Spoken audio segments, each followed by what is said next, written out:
The Colorado River is losing water faster than every scientific model predicted 5 years ago. Right now, Lake Powell sits at 25% capacity. The snowpack feeding it just hit the lowest level ever recorded, and the federal government is draining an emergency reservoir in Wyoming to keep the whole system from collapsing. And the science says this is just the beginning. Then, on April 17, 2026, Interior Secretary Doug Burgum and the governors of all 7 basin states announced joint emergency action. The Bureau of Reclamation is releasing up to 1 million acre-feet of water from Flaming Gorge Reservoir on the Green River in Wyoming, draining it from 83% capacity down to roughly 59%. At the same time, Glen Canyon Dam releases are being slashed from 7.48 million acre-feet to 6 million acre-feet. That is a 20% cut to the single most important water release in the American West. The goal is to raise Lake Powell by about 54 feet over the next 12 months. The cost is pushing Lake Mead, already at 34% capacity, another 20 feet lower, and cutting Hoover Dam's power output by up to 40%. The trigger for all of this is the worst snowpack season the Colorado River Basin has ever recorded. Colorado statewide snow water levels dropped from 60% of the long-term average on March 1st down to 20% by April 1st, as over 1,100 daily temperature records shattered across the West in a single month. The current forecast projects water year 2026 inflow to Lake Powell at 3.87 million acre-feet. That is 40% of average. And the key April through July runoff forecast sits at just 22% of normal. That is not a typo, by the way. Combined system storage across Powell and Mead is at 36% of total capacity. That is the lowest it has been since the reservoirs first started filling decades ago. Blue Mesa Reservoir and Navajo Reservoir, the 2 other upper basin backups, are too drained to add anything to the emergency effort. Flaming Gorge is the last card the federal government has to play in the upper basin, and they just played it. This is where the detail that everyone keeps missing comes into focus. The federal government, the 7 states, the Bureau of Reclamation, everyone involved still uses the word drought when they talk about the Colorado River. Scientists have stopped using that word. What is happening to the Colorado River is not a drought. A drought is temporary. A drought ends when the rain comes back. What is happening to this river has a different name. It is called aridification, and it means the dry conditions are permanent. They are driven by warming temperatures, and they do not reverse when a wet year shows up. The process works like a chain reaction across the mountain snowfields of the Rocky Mountains. Warming air means less rain and snow falls as snow and more falls as rain. The snow that does fall melts earlier. That exposes dark rock and soil weeks ahead of schedule, which soaks up more sunlight, which raises surface temperatures further. Hotter ground dries out the soil, and parched soil acts like a sponge, soaking up the following year's snowmelt before it ever reaches a stream. On top of all of that, dust blown onto mountain snowpack from drying desert basins is speeding up melt rates by 3 to 7 weeks.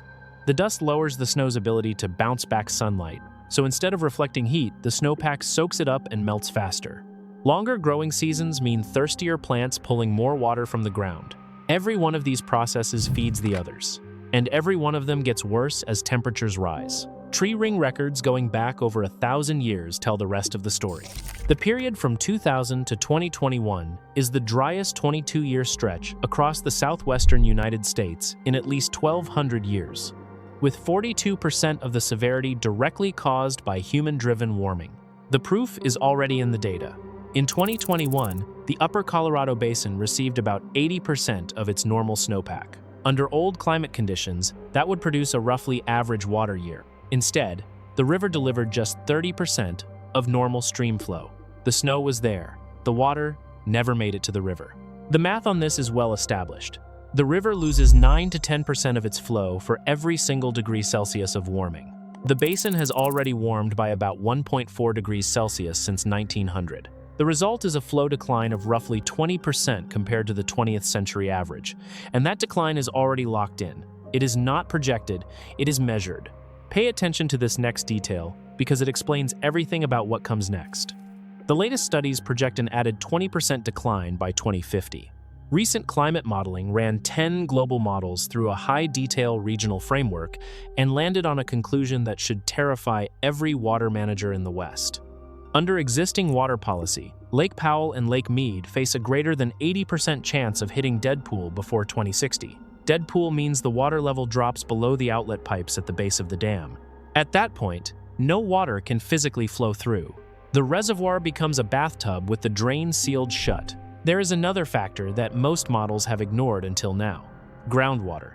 The underground water reserves beneath the Colorado River basin feed a steady flow to the river year-round, especially during dry months, and those reserves are draining. Groundwater flow to the upper basin is projected to decline by 29% by the 2050s and 33% by the 2080s. When those losses are factored in, projected surface flow declines nearly double compared to models that only track snow and rain. Satellite readings confirm the scale of the loss. Since 2002, the Colorado River basin has lost 52.2 cubic kilometers of fresh water. 65% of that loss is groundwater. That total volume is roughly 40% larger than the entire capacity of Lake Mead.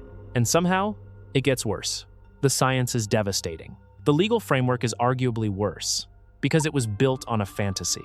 The Colorado River Compact of 1922 divided the river between 7 states based on flow readings taken during what tree ring records. Now confirm was one of the 2 or 3 wettest 25-year periods in the last 1,400 years. The people writing the deal looked at gauges showing an average of 16.1 million acre-feet per year and carved up 16.5 million acre-feet in legal shares between the upper basin, the lower basin, and eventually Mexico.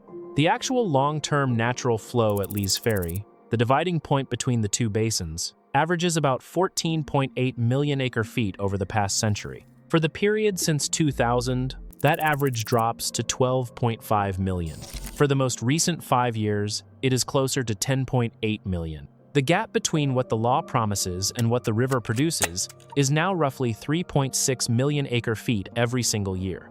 That is a yearly shortage larger than the entire water supply of the state of Nevada.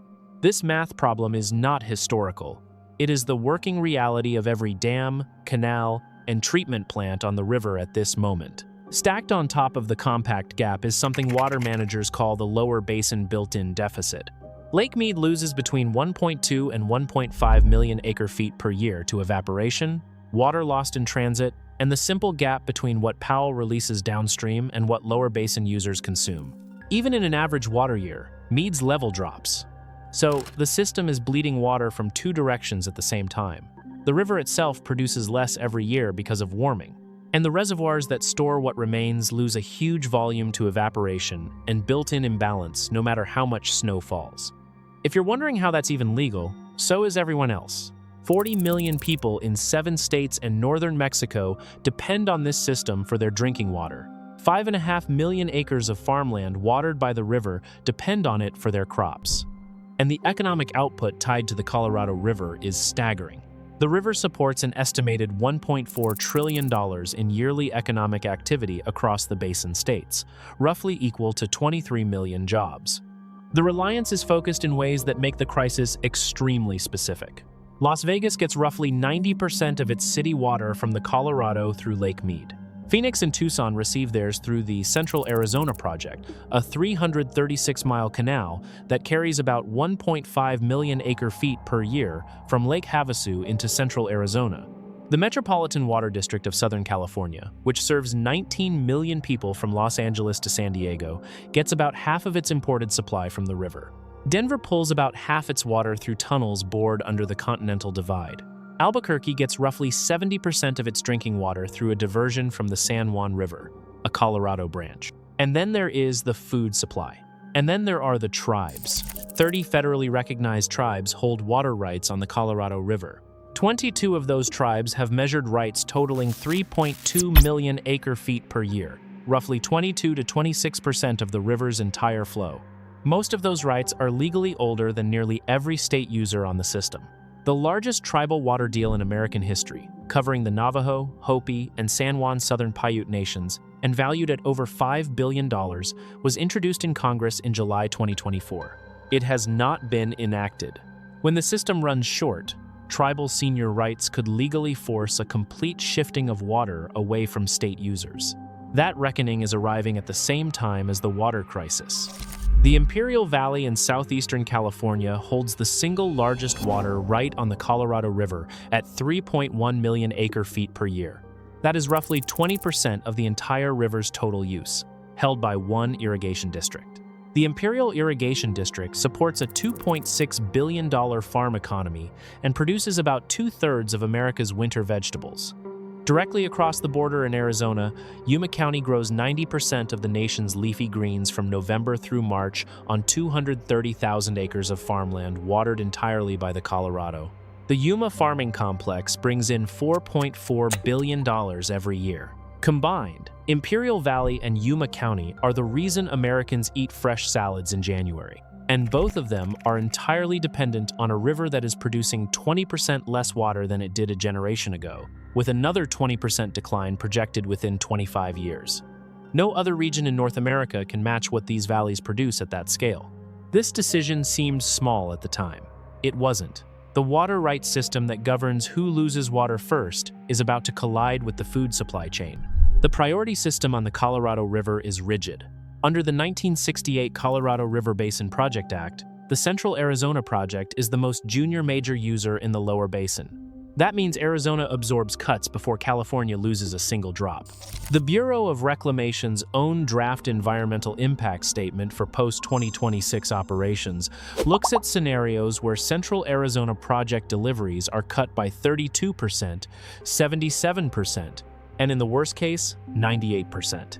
Under a deep decline scenario, Phoenix and Tucson lose their Central Arizona project water supply, while California's senior farm users in Imperial and Palo Verde valleys keep receiving full shares.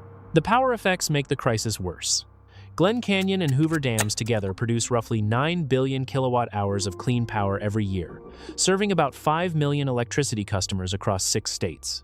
As reservoir levels drop, power output falls at the same rate. A Mead water level below 950 feet shuts the Hoover turbines down entirely, forcing grid operators across Arizona, Nevada, and Southern California to replace that power with natural gas at higher cost and higher emissions. If you're finding this useful, hit subscribe. I cover water systems, geography, and earth science every week. By 2050, if flow declines another 20% from the current baseline, Lee's Ferry yearly flow drops to roughly 10 million acre-feet against 16.5 million in legal claims. The math stops working under any reading of the existing law. Arizona's entire Central Arizona project supply becomes unreliable. Hoover Dam operates at severely reduced capacity, cutting clean power to 5 million customers. The All-American Canal, the Colorado River Aqueduct, and the diversion structures serving Mexico face reduced or zero deliveries depending on Mead's water level. Deadpool at Lake Mead occurs at a water level of 895 feet. At that point, the outlet pipes at Hoover Dam are above the water surface. Nothing flows through. The reservoir becomes a lake with no exit.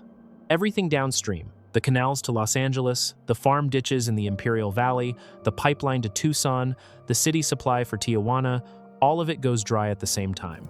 The chain reaction does not stop at the dam. As Imperial Valley loses water, the Salton Sea shrinks further, exposing over 36,000 acres of toxic lakebed. The dust blowing off that dry lakebed has tripled childhood asthma rates in nearby communities. Less water to Imperial means more toxic dust, a public health emergency stacked on top of a water emergency. In central Arizona, groundwater pumping beyond what nature can replace has already opened cracks in the ground up to 2 miles long in Pinal County, splitting foundations and destroying roads and pipes. The chance of reaching Deadpool is now modeled at above 80% before 2060 under current operations. That is not a fringe projection. Nobody in the field disputes it. Meanwhile, the 7 states that share this water are supposed to be working out new operating rules. The current guidelines expire December 31st, 2026, and the talks have collapsed. The 7 basin states missed a federal agreement deadline on November 11th, 2025. They missed a second one on February 14th, 2026. The Bureau of Reclamation released a draft environmental impact statement on January 9th, looking at 6 different operating options, and pointedly refused to pick a preferred one, hoping the states would come together on their own. They have not. The fight is between the upper basin states, Colorado, Wyoming, Utah, and New Mexico, and the lower basin states, Arizona, California, and Nevada. The upper basin argues it already absorbs shortages through natural flow changes and refuses to accept fixed required cuts. The lower basin, led by Arizona, wants a shared 1.5 million acre-foot reduction and argues that the upper basin has been shielded from consequences for decades. Arizona's state legislature has funded a $3 million Colorado River legal defense fund and hired outside lawyers. The state's chief negotiator has publicly raised the possibility of a compact call lawsuit, a legal tool that could force the upper basin to cut back water use to meet its delivery duties. Utah's lead negotiator has said publicly that the risk of lawsuits is high. The federal picture is just as broken. The Trump administration has added uncertainty that water managers describe as never seen before. The January 2025 Unleashing American Energy Executive Order paused Inflation Reduction Act payments, stranding roughly $140 million in already awarded Colorado drought relief grants. The $388 million Upper Basin System Conservation Program is frozen. The Bureau of Reclamation operates without a confirmed leader. If the states do not reach agreement, the Interior Department has signaled it will impose operating rules on its own. That has never happened in the river's history. So, can technology and conservation fix this? The short answer is that they can buy time, but they cannot replace the water. The Carlsbad desalination plant north of San Diego, which turns ocean water into drinking water, produces about 56,000 acre-feet per year. A second plant, planned near Rosarito Beach in Baja California, is targeting 63,000 acre-feet, though it has been delayed to late 2027 or 2028. Combined, desalination adds roughly 120,000 acre-feet to the region. That sounds like a lot until you remember the yearly gap is measured in millions. Drinkable water reuse is a bigger lever. Programs in Orange County, San Diego, and Greater Southern California could eventually produce 350 to 400,000 acre-feet per year of new supply by treating wastewater to drinking standards. Las Vegas has cut per-person water use to one of the lowest rates of any major American city through aggressive turf bans and landscaping rules. And even Las Vegas will tell you that is not enough to offset the river's decline. The largest possible savings come from farming, and this is where the politics collide with the physics. Roughly 70% of Colorado River water goes to crop watering. And the single thirstiest crop in the basin is alfalfa hay, which uses up to 10 acre-feet of water per acre each year and covers hundreds of thousands of acres across the Imperial, Palo Verde, and Yuma valleys. Much of that alfalfa is shipped to dairy operations in Saudi Arabia, the United Arab Emirates, and China, countries that have drained their own underground water, and now effectively import American water in the form of hay bales shipped across the Pacific. Somewhere between 1 and 2 million acre-feet per year could be recovered through leaving fields empty, using less water on crops, and switching from water-heavy crops like alfalfa to less thirsty ones. Realistically, about 500,000 to 1 million acre-feet per year is doable through voluntary programs. Strangely, switching to drip watering often does not save water at the basin scale because the saved water was previously returning to the system as drainage flow and getting reused downstream. Cut the drainage, and you cut the downstream supply. Adding up every realistic offset, desalination, reuse, urban conservation, farm reform, the total reaches roughly 1.5 to 2.5 million acre-feet per year. That is enough to absorb one more 20% decline. It is not enough to absorb two. And every major climate model project's combined losses well beyond a single 20% step by the end of the century. No credible science project's recovery. A joint assessment by 19 of the basin's top water scientists in December 2025 carried a title that says it all: Dancing with Deadpool. The river has entered a new water pattern. It is not coming back to 20th century flows. The optimistic version of this story is not that the river recovers. It is that the states strike a deal matching operations to actual water conditions. Farming shifts enough output to free up 1 to 2 million acre-feet per year. Drinkable reuse absorbs the urban demand, and the basin learns to function on 10 million acre-feet instead of 15. The pessimistic version is the same outcome, but imposed through a Supreme Court decision, dry canals in Phoenix, and toxic dust storms off a collapsed Salton Sea, exposing 36,000 acres of poisoned lakebed in the Imperial Valley. Either way, what is breaking is not the river itself. Rivers do what physics tells them to do. What is breaking is every assumption, every law, every water share, and every city plan that treated the wettest period in 1,400 years as if it were normal. As of April 2026, the 7 basin states have no agreement. The Interior Department has no preferred option. The snowpack is gone. Flaming Gorge is draining, and the models keep getting revised in the same direction. If the states do not reach agreement before the final environmental impact statement later this year, the federal government will impose operating rules for the first time in the Colorado River's managed history. Someone is going to lose water they currently depend on. The only question is, who decides and how? This story is not over, not even close. If you want to see how this connects to the water crisis already unfolding at Lake Tahoe and the Sierra Nevada, that video is on screen now.